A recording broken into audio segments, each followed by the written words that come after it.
Hi hello welcome to my channel Aishwarya vlogs. I hope ಎಲ್ಲರೂ ಚೆನ್ನಾಗಿದ್ದೀರಾ ಅಂತ ಭಾವಿಸ್ತಾ ಇದ್ದೀನಿ. ಇದು ಬಂದು ಮಂಗಳವಾರದ ವ್ಲಾಗ್ ಆಗಿರುತ್ತೆ.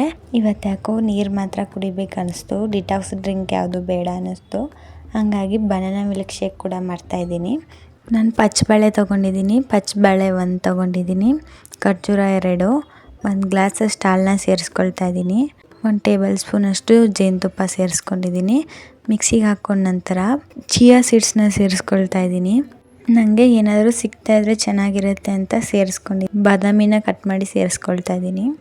ಆಲೂ ಕ್ಯಾಪ್ಸಿಕಮ್ ರೈಸ್ಗೆ ಮಸಾಲೆ ತೆಗಿತಾ ಇದ್ದೀನಿ. ಮೊದಲಿಗೆ 1 ಏಲಕ್ಕಿ, ಚಕ್ಕೆನೂ ಕೂಡ ಸೇರಿಸ್ಕೊಳ್ತಾ ಇದ್ದೀನಿ. ಹಾಗೆ 2 ಲವಂಗ, ಮೆಣಸು, ಸೋಂಪು, ಜೀರಿಗೆ, 4 ಮೆಣಸಿನ್ಕಾಯಿ ಒಣಗಿದ್ದು, ಇದನ್ನು ಸ್ವಲ್ಪ ರೋಸ್ಟ್ ಮಾಡ್ಕೊಳ್ಳೋಕ್ಕೆ ಬಿಟ್ಟು ಬೆಳ್ಳುಳ್ಳಿ ಕೂಡ ಸೇರಿಸ್ಕೊಳ್ತಾ ಇದ್ದೀನಿ. ಶುಂಠಿ, ಹಸಿರು ಮೆಣಸಿನ್ಕಾಯಿ, ಕರಿಬೇವನ್ನ ಸೇರಿಸ್ಕೊಳ್ತಾ ಇದ್ದೀನಿ. ಇದೊಂದು ಸ್ವಲ್ಪ ರೋಸ್ಟ್ ಆದ ನಂತರ ತೆಂಗಿನಕಾಯಿ ಕೂಡ ಸೇರಿಸ್ಕೊಳ್ತಾ ಇದ್ದೀನಿ. ಮಿಕ್ಸಿ ಜಾರ್ಗೆ ಸೇರಿಸ್ಕೊಳ್ತಾ ಇದ್ದೀನಿ. ಇಲ್ಲಿ ನೋಡಿ ಚೆಕ್ ಮಾಡ್ತಾ ಇದ್ದೀನಿ. ಇಷ್ಟು ಮಾತ್ರ ಪೇಸ್ಟ್ ಆದರೆ ಸಾಕು. 1 ಕ್ಯಾಪ್ಸಿಕಮ್ ಹಾಗೆ 1 ಆಲೂಗಡ್ಡೆ ತೊಗೊಂಡಿದ್ದೀನಿ. ಚೆನ್ನಾಗಿ ಹುರಿತಾ ಇದ್ದೀನಿ. ಸ್ವಲ್ಪ ಎಣ್ಣೆ ಸೇರಿಸ್ಕೊಳ್ತಾ ಇದ್ದೀನಿ. ಒಂದು ಚಿಕ್ಕ ಸ್ಪೂನಲ್ಲಿ ಅರಿಶಿನ ಕೂಡ ಸೇರಿಸ್ಕೊಳ್ತಾ ಇದ್ದೀನಿ. ಇದು ಚೆನ್ನಾಗಿ ಹುರಿದ ನಂತರ ಸೈಡ್ಗೆ ಎತ್ತಿಡಬೇಕು. 2 ರಿಂದ 3 ಟೇಬಲ್ ಸ್ಪೂನ್ ಅಷ್ಟು ಎಣ್ಣೆ, ಸೋಂಪನ್ನು ಕೂಡ ಸೇರಿಸ್ಕೊಳ್ತಾ ಇದ್ದೀನಿ.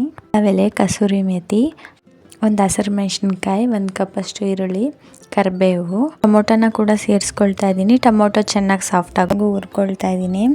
ಆವಾಗಲೇ ರುಬ್ಬಿದ್ದಂಥ ಮಸಾಲೆ ಕೂಡ ಸೇರಿಸ್ಕೊಳ್ತಾ ಇದ್ದೀನಿ. ಹಸಿ ವಾಸನೆ ಹೋಗೋವರೆಗೂ ಹುರ್ಕೊಂಡಂತ 2 ಕಪ್ ಅಷ್ಟು ನೀರನ್ನ ಸೇರಿಸ್ಕೊಳ್ತಾ ಇದ್ದೀನಿ. ಹಾಗೆ 1 ಕಪ್ ಅಷ್ಟು ಅಕ್ಕಿನ ತೊಳೆದಿರೋದನ್ನು ಸೇರಿಸ್ಕೊಳ್ತಾ ಇದ್ದೀನಿ. ಹಾಗೆ ಹಾಲು ಮತ್ತು ಕ್ಯಾಪ್ಸಿಕಮ್ನ ಕೂಡ ಸೇರಿಸ್ಕೊಳ್ತಾ ಇದ್ದೀನಿ. ರುಚಿಗೆ ತಕ್ಕಷ್ಟು ಉಪ್ಪು, 1 ಸಣ್ಣ ಕಪ್ ಅಷ್ಟು ಮೊಸರು, ಅನ್ನ ಬಿಡಿ ಬಿಡಿಯಾಗಿ ಆಗಬೇಕು ಅಂತ ನಿಂಬೆ ಹಣ್ಣು ಕೂಡ ಸೇರಿಸ್ಕೊಳ್ತಾ ಇದ್ದೀನಿ. ಆದರೆ ಹಾಲು ಕ್ಯಾಪ್ಸಿಕಮ್ ರೈಸ್ ರೆಡಿ. ಆಂಟಿ ಮನೆಯಲ್ಲಿ ಪೂಜೆ ಇದೆ ಅಂತಂದ್ರು, ಅದಕ್ಕೆ ಹೋಗ್ತಾ ಇದ್ದೀವಿ. ಪೂಜೆ ಯಾವ ಥರ ನಡೆಯುತ್ತೆ ಏನು ಅಂತ ಎಲ್ಲ ತೋರಿಸ್ತೀನಿ. ಇವಾಗ ಬ್ಲಾಗ್ನ ಕಂಟಿನ್ಯೂ ಮಾಡ್ತಾ ಇದ್ದೀನಿ, ಬನ್ನಿ ಹೋಗೋಣ. ಇದು ಬಂದು ಅಧಿಕ ಮಾಸದ ಪೂಜೆ ಅಂತೆ.